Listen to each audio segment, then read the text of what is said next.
Dans ce chapitre, nous allons voir ensemble comment gérer et hacher les mots de passe des utilisateurs dans la base de données. Premièrement, il faut savoir qu'il ne faut jamais stocker les mots de passe des utilisateurs en clair dans la base de données. Car si la base de données est compromise, un hacker a accès à tous les mots de passe et peut les utiliser pour se connecter à d'autres sites web, comme par exemple Gmail ou bien Twitter, si les victimes utilisent le même mot de passe pour tous les sites web, ce qui est fort probable. Donc, c'est quoi hacher un mot de passe? Donc, hacher un mot de passe, c'est transformer une chaîne de caractères de cet état-là, donc le mot de passe brut, en une chaîne de caractères qui ressemble à ceci. Et c'est cette chaîne de caractères que nous allons stocker dans la base de données. Et ceci à travers un algorithme de hachage. Donc, un algorithme de hachage, c'est une fonction pseudo-aléatoire qui génère toujours la même signature pour le même mot de passe. Et c'est une fonction à sens unique, qui veut dire que nous pouvons très facilement passer du mot de passe brut au hash. Donc ici, la fonction hash, je l'ai représentée comme la fonction de hachage, mais il est impossible de revenir en arrière, qui veut dire revenir au mot de passe original, à partir de l'empreinte. Donc voici quelques exemples. Nous avons SHA-256, SHA-1, MD5, Bluefish et plein d'autres. Mais ces algorithmes de hachage ne sont pas suffisants pour garantir la sécurité des mots de passe, car il existe ce qu'on appelle les attaques par dictionnaire. Donc ici, j'ai la base de données, la table des utilisateurs qui contient toutes les empreintes de mots de passe. Donc imaginez qu'un hacker a pu récupérer ces données-là. Et là, il a ce qu'on appelle un dictionnaire de mots de passe. C'est une énorme liste qui contient la plupart des mots de passe qui sont utilisés, les mots de passe les plus populaires. Là, le hacker, il va générer une empreinte pour chaque mot de passe et va la comparer avec les empreintes de la base de données, comme vous le voyez ici. Donc, une empreinte, c'est la même chose qu'une signature. Là, par exemple, nous avons trouvé un mot de passe, qui est le mot de passe QWERTY. Et là, le but de hacker, c'est de trouver la plupart des mots de passe de la base de données. Donc, le problème des algorithmes de hachage, c'est que ce sont des algorithmes qui s'exécutent très rapidement. Et il est très facile, très rapide aussi, de faire ici des attaques par dictionnaire. Donc ça se fait très rapidement, on a une énorme liste de mots de passe et on les hache très rapidement. C'est pour ça qu'il faut utiliser une fonction de dérivation de clé, également appelée KDF pour Key Derivation Function. Donc c'est une fonction qui prend plusieurs paramètres dans le mot de passe et génère une signature ou bien une empreinte à l'aide d'un algorithme de hachage, comme SHA-256, Bluefish, en lui ajoutant des fonctionnalités. Donc ces algorithmes de hachage ne sont pas inutilisables car les fonctions de dérivation de clés, justement, ils utilisent des algorithmes de hachage, mais ils ajoutent quelques autres fonctionnalités comme le cell ou bien les itérations. Donc voici quelques exemples de fonctions de dérivation de clés. Nous avons PBKDF2, Argon2, Bcrypt, Scrypt, etc. Maintenant, comment hacher les mots de passe au niveau de Django? Django fournit un système de stockage de mots de passe souple et emploie PBKDF2 par défaut. Cette phrase-là vient de la documentation qui nous garantit que Django hache les mots de passe par défaut et ne les stocke pas en clair, et il utilise la fonction PBKDF2 par défaut avec un algorithme de hachage SHA-256.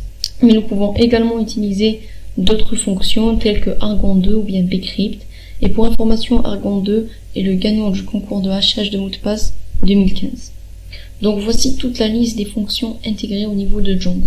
Nous avons PBKDF2 avec l'algorithme SHA-256 qui est utilisé par défaut. Nous avons PBKDF2 SHA-1, nous avons Argon2, nous avons Bcrypt SHA-256, Bcrypt tout court qui utilise Bluefish.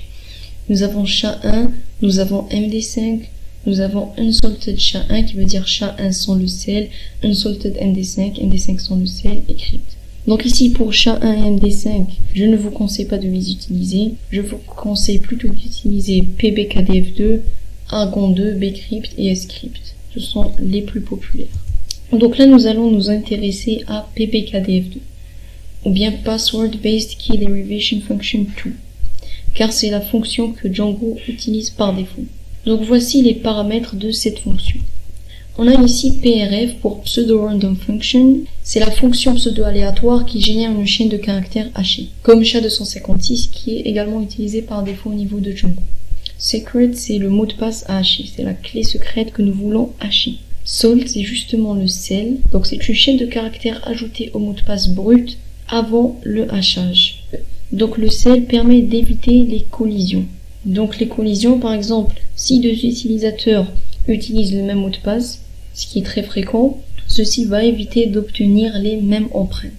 Et aussi, en ajoutant le sel, une chaîne de caractères assez longue après le mot de passe, va ralentir l'exécution de l'algorithme de hachage. Donc notre but, c'est de ralentir le hachage de mot de passe, comme ça les attaques par dictionnaire seront plus lentes et pas intéressantes pour les hackers. Ici, round, c'est les itérations pour hacher le mot de passe plus lentement. Aussi, c'est un chiffre que nous pouvons modifier qui permet de hacher le mot de passe plus lentement et éviter les attaques par dictionnaire. Maintenant, decalen, c'est la longueur en bytes du résultat final, bien le mot de passe haché. Donc ici, voici un exemple. Nous obtenons le mot de passe qui a été entré par l'utilisateur, nous lui ajoutons une chaîne de caractères qui est le sel, nous faisons appel à la fonction de hachage, par exemple SHA-256. Ensuite, nous répétons cette opération en fonction des itérations. 216 000 itérations sont utilisées par défaut au niveau de Django. Donc cette valeur-là, elle peut changer avec le temps car les processeurs des ordinateurs sont de plus en plus rapides, qui veut dire que dans peut-être 5 ans ou 7 ans, les 216 000 itérations ne seront plus suffisantes et un hacker pourra exécuter ça très rapidement. Donc ici, nous avons un résultat qui ressemblera à ceci. Maintenant, vu qu'on ajoute le sel et les itérations et les empreintes sont complètement différentes, comment Django vérifie si le mot de passe est le bon quand on se connecte? Quand on se connecte, on va entrer un mot de passe et Django doit vérifier si le mot de passe entré est le même que le mot de passe qui est dans la table des utilisateurs. Pour cela, Django va stocker une chaîne de caractères de ce type-là dans la base de données. Donc ici, Django stocke l'algorithme, les itérations, le sel et le hash séparés par des dollars dans la base de données. Donc les itérations et le sel, on doit les connaître, comme ça on pourra suivre le même processus pour hacher le mot de passe et comparer les deux empreintes. Donc quand un utilisateur se connecte, nous allons prendre ce mot de passe, nous allons lui ajouter le même sel, les mêmes itérations pour le hacher et le comparer avec celui qui est sauvegardé dans la base de données. Maintenant, on va voir un exemple des attaques par dictionnaire avec la présence du sel. Donc ici, nous avons une base de données qui contient les mots de passe des utilisateurs hachés. Mais ici, si vous avez remarqué, j'ai ajouté un sel pour chaque empreinte. Donc ici, le sel, comme je vous ai dit, il est présent au niveau de la base de données et on peut le connaître. Donc ici, les 3 premiers caractères en gras suivis par des dollars représentent le sel. Et là, le hacker, il a ce dictionnaire de mots de passe, les mots de passe les plus courts. Maintenant, comment il va y parvenir? Il va ajouter le sel qui est au niveau du premier mot de passe de la base de données, au premier mot de passe du dictionnaire. Il va générer une empreinte et les comparer.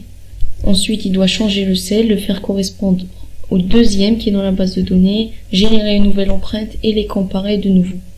Ensuite, il change une 3e fois le sel et génère une nouvelle signature, il les compare, etc. Mais comme vous avez vu, le sel ralentit énormément cette opération. Et aussi avec la présence des itérations. Par exemple, sans itération, nous pouvons hacher un mot de passe en une fraction de seconde, alors qu'avec la présence des itérations, on va le hacher en une demi-seconde. Et cette demi-seconde va se multiplier car, vous voyez, le hacker doit essayer des milliards de possibilités. Et ceci va prendre énormément de temps et ça ne sera pas du tout intéressant pour le hacker. Donc maintenant, nous allons voir comment cela fonctionne au niveau de Django. Nous allons voir comment changer la fonction de dérivation de clés, etc. Mais avant, je vais ouvrir le shell interactif pour vous montrer comment ça fonctionne. Donc ici, avec manage.py shell, voilà. Ici, ce que je vais faire, je vais importer le module settings de Django. Donc, le module settings, c'est quoi? C'est ici le fichier settings.py. Donc, les valeurs par défaut de ce fichier-là. Pour l'importer, on met ici django.conf import settings. Donc pourquoi je l'ai importé? Car au niveau de ce fichier, on a une valeur par défaut qui est password hashers. Donc cette valeur, c'est une liste qui contient tous les algorithmes que Django utilise par défaut. Il y en a d'autres. Et c'est les algorithmes aussi recommandés par Django. Donc ici, ce n'est pas assez clair, donc je vais importer un module pprint qui vient directement avec Python. Comme ça, il va vous permettre de voir ça plus clairement. Donc je vais mettre pprint, c'est pour pretty print, password, hasher. Et voilà, là c'est beaucoup plus clair. On a ici la première valeur, c'est la valeur qui est utilisée par défaut. Donc comme je vous ai dit, c'est pbkdf2 password hasher. Donc elle vient de django.contrib.env.hashers. Je vais essayer d'importer ce module-là. From django.contrib.env import hashers. Et là, on a toutes les fonctions. Ici, je vais utiliser la fonction help de Python pour avoir de l'aide sur une classe spécifique ou bien une fonction. Et je vais mettre ici hashers.pbkdf2 password hasher. Et voilà, j'ai des informations. Donc ici, c'est un algorithme de hachage sécurisé qui utilise l'algorithme pbkdf2 et il est recommandé. Il utilise aussi la fonction pseudo-aléatoire SHA-256 et là vous avez plein d'informations. Donc ici comme vous voyez on a 216 000 itérations. Là je mets Q pour kit. En deuxième position nous avons pbkdf2 avec SHA-1. Donc ici je vais mettre pbkdf2 SHA-1 password hasher. Donc c'est la fonction pbkdf2 qui utilise SHA-1 à la place de SHA-256 tout simplement. Et vous avez aussi des informations. Nous avons aussi une autre fonction très sécurisée qui s'appelle argon2. Donc ici si je mets argon2 password hasher, on nous dit que c'est un algorithme sécurisé. Et aussi c'est le gagnant du concours de hachage de mots de passe 2013-2015. Nous avons aussi bcrypt qui est aussi un algorithme très sécurisé avec ici SHA-256 password hasher. Voilà, c'est recommandé. Il utilise SHA-256. Nous pouvons l'utiliser au niveau de notre projet. Il est utilisé dans beaucoup de projets. On a aussi bcrypt tout court qui n'est pas au niveau de la liste. Je vais enlever le SHA-256. Voilà. C'est aussi un autre algorithme qui utilise Bluefish. Maintenant, ici, nous avons aussi un autre algorithme qui s'appelle MD5, qui est un algorithme assez ancien qui n'est pas du tout recommandé. D'ailleurs, Django le précise ici, qui n'est pas du tout recommandé. Il y a aussi l'autre qui est Unsalted MD5 password hasher. Ici, Django nous dit que nous devons jamais l'utiliser pour stocker des mots de passe dans notre base de données. Il a juste été ajouté à Django car les anciennes versions de Django l'utilisent toujours. C'est pour ça qu'il faut toujours se mettre à jour. Nous avons aussi SHA-1 qui est également pas recommandé à ce moment-là.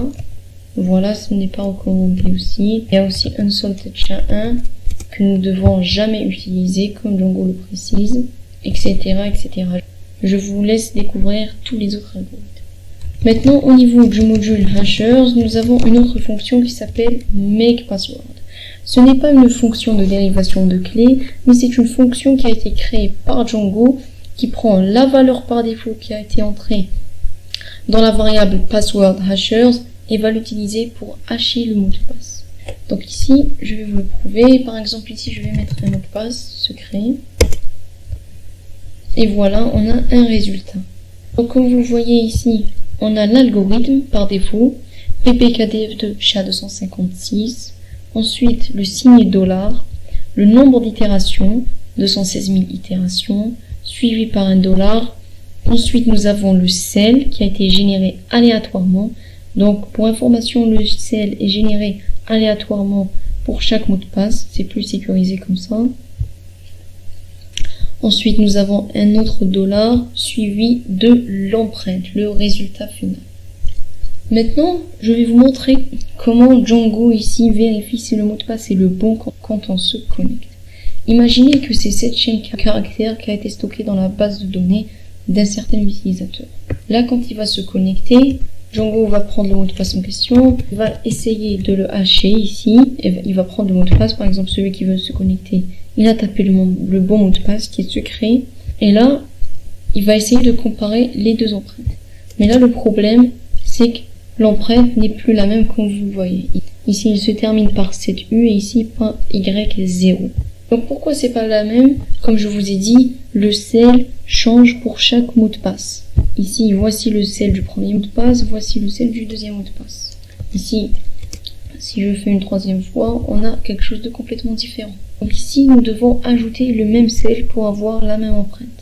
Donc ici, on va en faire. Si, par exemple, on a cette chaîne de caractères qui a été stockée dans la base de données, Django va utiliser la même fonction et le même mot de passe.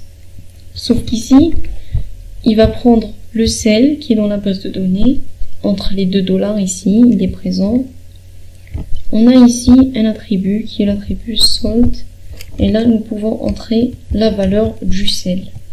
Ensuite, ici, on a l'algorithme de hachage. Ici, il est au début. Donc, nous allons mettre pbkdf2 SHA-256. Comme ça, nous allons obtenir le même résultat. Regardez bien ici, on a exactement le même résultat. 8v8 égale 8v8 égale. Donc, comme vous voyez, c'est comme ça que Django compare les mots de passe, même quand ils sont hachés. Maintenant, je vais vous montrer comment utiliser une autre fonction de hachage. Par exemple, ici, je veux utiliser bcrypt. Je vais mettre au niveau de hasher ici, bcrypt SHA-256. On a ici une erreur qui nous dit no module named bcrypt. Donc, nous devons installer le module bcrypt. Je vais le faire tout de suite au niveau de notre terminal avec ici la commande pipenv install bcrypt. Donc voilà, bcrypt a été installé avec succès. Maintenant, si je réexécute cette ligne de code là, normalement tout devrait marcher. Et voilà, j'ai un résultat avec ici bcrypt SHA-256. Maintenant, si je veux utiliser par exemple bcrypt SHA-256 par défaut au niveau de notre projet, ce que je dois faire, c'est que je dois modifier la valeur de password hashers au niveau de settings.py. Donc si je vais afficher cette valeur là, on a importé le module settings et là je vais mettre pprint password hashers. Voici la valeur par défaut. Je vais la copier, je vais aller au niveau de settings.py et là dans la partie des mots de passe, voilà, ici on a auth password validators. En bas, je vais mettre ici password hashers est égal à ça.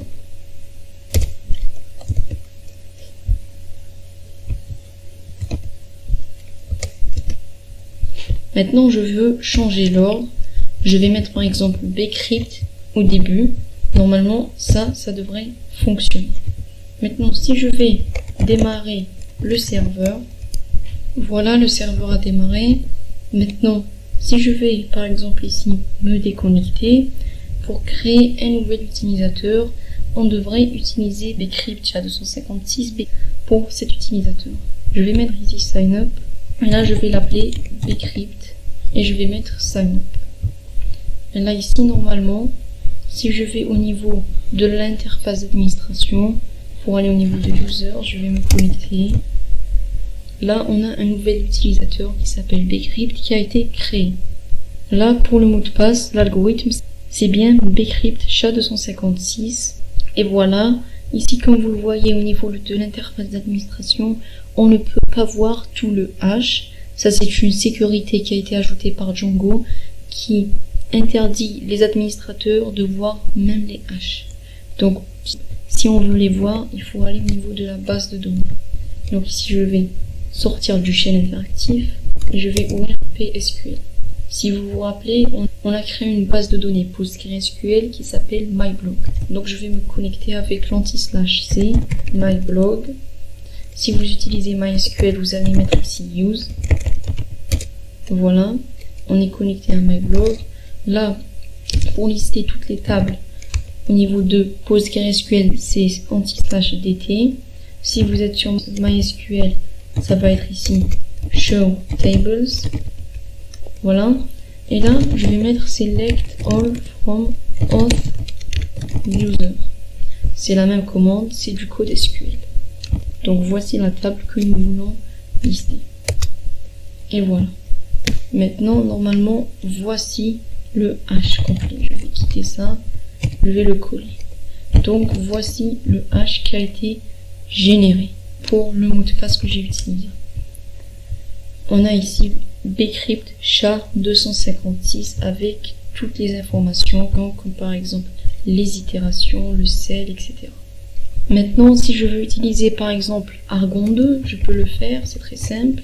Je vais mettre Argon 2 en tête de liste. Et là, je vais mettre Logout, je vais mettre Sign Up, je vais mettre Argon 2. Là, on a une erreur qui nous dit que le module Argon 2 n'existe pas. Donc c'est la même chose, nous devons bien sûr l'installer. Il suffit de lancer la commande pipenv install argon 2 _ cffi. Et voilà, Argon 2 a été installé avec succès. Maintenant, si je vais démarrer le serveur, voilà.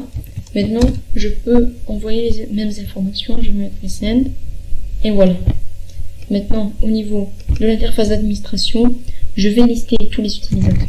Mais avant ça, je dois me connecter. Et voilà, j'ai l'utilisateur qui a été créé, normalement avec l'algorithme Argon 2. Et voilà, ça fonctionne correctement. On a ici le cell, l'algorithme, et là les variétés, la version memory, cost, time, cost et tout, c'est spécifique à Argon 2, c'est un algorithme plus complexe que PBKDF2.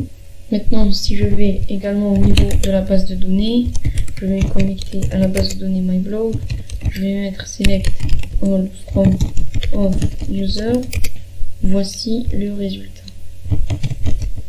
Donc voici à quoi ça ressemble, un mot de passe qui a été haché avec du Argon 2. Maintenant, moi, ce que je veux faire, j'ai envie de laisser ici PBKDF2 par défaut, car c'est un algorithme simple et qui fonctionne très bien. Donc je vais enlever tout ça. Et là, avant de finir la vidéo, je voulais aussi vous parler de ces Auth Password Validators. Comme je vous ai dit, une attaque par dictionnaire va prendre tous les mots de passe les plus courants et va les comparer avec les mots de passe de la base de données. Ici, on a un validator qui est Common Password Validator. Alors Django a un système qui permet de détecter si le mot de passe est commun. Donc Django lui-même a un dictionnaire de mots de passe. Si je ne commente pas cette ligne-là, il va nous interdire d'utiliser un mot de passe courant. Donc je vais vous le prouver. Je vais mettre ici test. Là, je vais mettre le mot de passe par exemple QWERTY, qui est un mot de passe très court. Normalement, ça ne devrait pas fonctionner. Je mets sign up. Il me dit que this password is too common. Donc ce mot de passe est très commun. Le mot de passe est très court, il doit contenir au moins 8 caractères. Donc Django interdit les utilisateurs à utiliser des mots de passe simples. Nous avons aussi un autre validateur. Par exemple, j'ai mis ici le nom d'utilisateur test. Et là, je vais mettre par exemple test également au niveau du mot de passe. Je mets sign up. On me dit le mot de passe est similaire au nom de l'utilisateur. Donc on ne peut pas utiliser un mot de passe similaire au nom d'utilisateur. On doit avoir un mot de passe qui contient au moins 8 caractères. On ne peut pas utiliser un mot de passe commun.